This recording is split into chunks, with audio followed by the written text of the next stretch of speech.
Asia কাপে দুর্দান্ত performance দিয়ে আবারও আলোচনায় এসেছেন বাংলাদেশ জাতীয় ক্রিকেট দলের অভিজ্ঞ টি-20 পেসার মোস্তাফিজুর রহমান।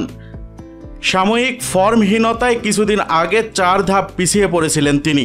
তবে গত 2 ম্যাচে মাত্র 8 রান গড়ে 6 উইকেট শিকার করে আবারও র্যাঙ্কিংয়ে নিজের অবস্থান মজবুত করেছেন দাফিজ।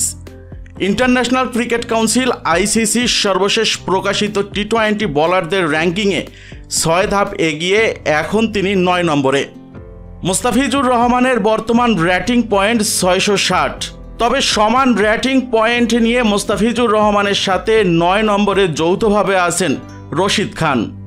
সেই সাথে আলো ছড়াচ্ছেন ব্যাটসম্যান সাইফ হাসানও। এশিয়া কাপের সুপার 4 পর্বে ব্যাট হাতে 61 রানের ইনিংস খেলে বাংলাদেশের জয় নিশ্চিত করতে বড় ভূমিকা রাখেন এই ডানহাতি ব্যাটসম্যান। তার এই ইনিংসের সুবাদে র্যাঙ্কিংয়ে বিশাল লাফ দিয়েছেন তিনি। এক লাফে 133 ধাপ এগিয়ে এখন ব্যাটসম্যানদের তালিকায় 81তম স্থানে অবস্থান করছেন সাইফ হাসান। শ্রীলঙ্কার বিপক্ষে বল হাতে দারুণ পারফরমেন্স ছিল শেখ মেহেদী হাসানের। 25 রানের খরচায় 2 উইকেট নিয়েছিলেন তিনি। এই পারফরমেন্সে 3 ধাপ এগিয়ে 17 নম্বরে অবস্থান করছেন তিনি। শ্রীলঙ্কার বিপক্ষে না খেলা রিশাদ হোসেন 2 ধাপ পিছিয়ে 26 নম্বরে অবস্থান করছেন।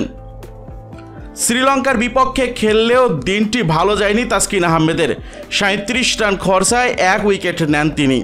এই পারফরমেন্সে 1 ধাপ নিচে নেমে তার বর্তমান অবস্থান এখন 31 নম্বরে। সেই ম্যাচে 23 রান খরচায় 1 উইকেট নেয়া তানজিম হাসান সাকিব 2 ধাপ এগিয়ে এখন আছেন 40তম স্থানে, যেখানে ভারতের সবচাইতে তারকা পেসার জাসপ্রীত বুমরাও তানজিম হাসান সাকিবের 1 ধাপ নিচে অবস্থান করছেন।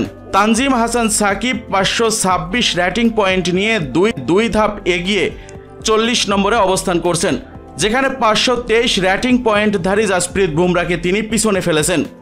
আর পাকিস্তানের সবচাইতে তারকা পেসার শাহিন শাহ আফ্রিদি 595 র্যাটিং পয়েন্ট নিয়ে 25 নম্বরে অবস্থান করছেন। এশিয়া কাপে 2 ম্যাচেই শরীফুল ইসলাম শ্রীলঙ্কার বিপক্ষে সুযোগ পেয়েছিলেন এবং 2 ম্যাচেই তিনি বাজে বোলিং করেছেন। এর সুবাদে শরীফুল ইসলাম 6 ধাপ পিছিয়ে চলে গেছেন 64তম স্থানে।